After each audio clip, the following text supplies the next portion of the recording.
Gloire à Dieu, que Dieu soit béni. Voilà, je fais cette vidéo, alors ce n'est pas dans le but de blesser quelqu'un ou de pouvoir viser quelqu'un en particulier, loin de là, mais c'est vraiment par amour à la parole de Dieu, car il m'a été demandé plusieurs fois de partager un thème biblique, et je n'ai pas eu ni le temps ni l'occasion favorable, car j'ai eu beaucoup de difficultés, des contretemps, des problèmes personnels que j'ai dû gérer, et je n'ai pas pu malheureusement le faire. Et je compte le faire, bien sûr, mais pas dans l'immédiat. Mais pour répondre à une question qui m'a été posée, alors ça, je peux le faire, bien sûr, parce que c'est important. La question est celle-ci, est-ce que la doctrine de la parole de Dieu peut gêner quelqu'un?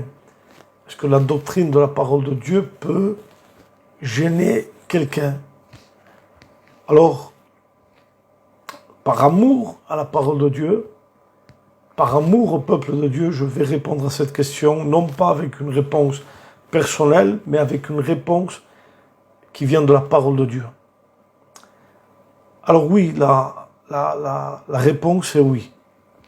La parole de Dieu, la doctrine de la parole de Dieu peut gêner quelqu'un.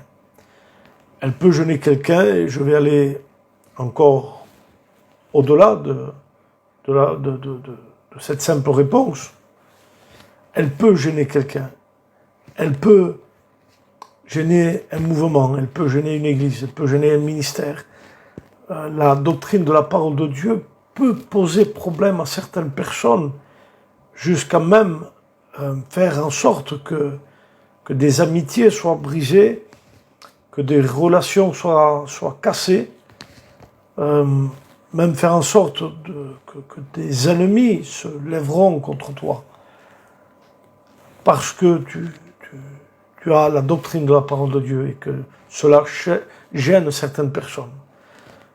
Alors, la réponse est tout simplement oui, et je m'appuie sur un texte de la parole de Dieu qui est dans 2 Timothée au chapitre 4 du verset 3, si je ne me trompe pas, où il est dit que dans les derniers temps, les hommes ne supporteront plus la sainte doctrine, et ils auront la démangeaison d'entendre des choses agréables.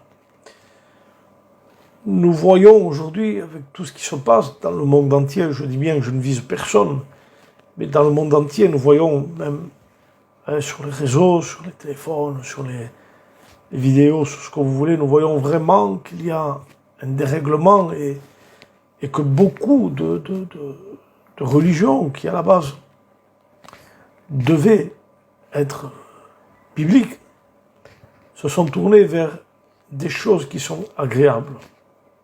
Et dans ces choses qui sont agréables, nous retrouvons principalement des méthodes, des tactiques, des méthodes, des pratiques qui ne sont pas bibliques, qui sont vraiment, je pourrais dire, le folklore évangélique, le folklore pentecôtiste, qui n'est pas la Pentecôte d'Actes chapitre 2, qui, elle, était basée sur une promesse de l'écriture de Joël, une promesse du livre de Joël, où il était écrit que dans les derniers temps, que Dieu répandrait de son esprit, et là, il y a eu les dons, il y a eu les manifestations, les guérisons, il y a eu vraiment une action de Dieu dans la parole. Ça, c'est la vraie Pentecôte, celle qui s'appuyait sur ce qui était écrit, sur la promesse de Joël.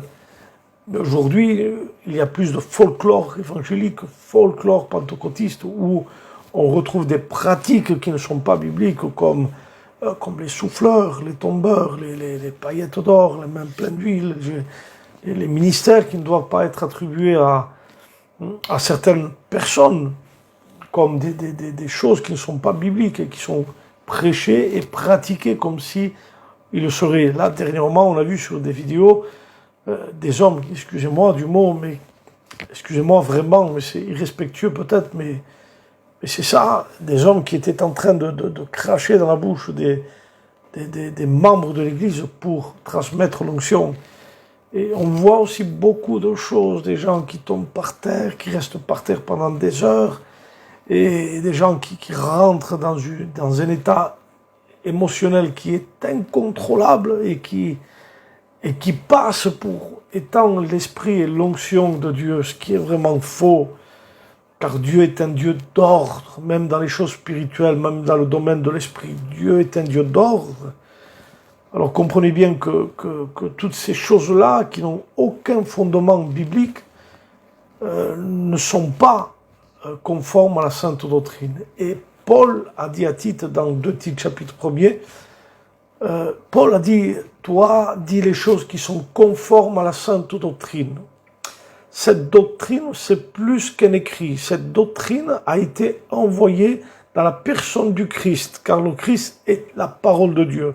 Dans Jean chapitre 7, verset 16, il est dit que c'est Dieu qui a envoyé la doctrine. Cette doctrine, elle avait pour but de transformer, de changer les gens, de frapper les cœurs des proconsuls. Dans le livre des Actes, il est dit que le proconsul avait le cœur touché par la doctrine de Paul, qui était la doctrine de la parole de Dieu. Cette doctrine a pour but de nous garder de ce qui est faux et de pouvoir faire en sorte de vivre une foi conforme au désir de Dieu.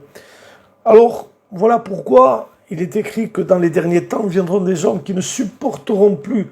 Ils ne supporteront plus, c'est-à-dire qu'ils vont s'attacher à d'autres pratiques religieuses. Et la religion, c'est un piège, vraiment un piège qui est terrible. Et on peut tomber dans la religion quand justement notre foi n'est pas fondée sur ce qui est vrai. Parce que ma foi vient de ce que j'entends. Romains chapitre 10, verset 17. Si ce que j'entends est vrai, ma foi sera vraie. Et si ce que j'entends est faux, alors ma foi sera religieuse. Elle ne sera pas basée sur ce qui est vrai. Je n'aurai pas les fondements sur le roc de la parole de Dieu. Voilà pourquoi je risque de me faire séduire et tomber dans la religiosité. Et la doctrine de la parole de Dieu est censée me garder de toutes ces choses-là. Et me censée à me donner de vivre une foi vraie. Car la doctrine est importante et les fausses doctrines peuvent nous conduire à pécher.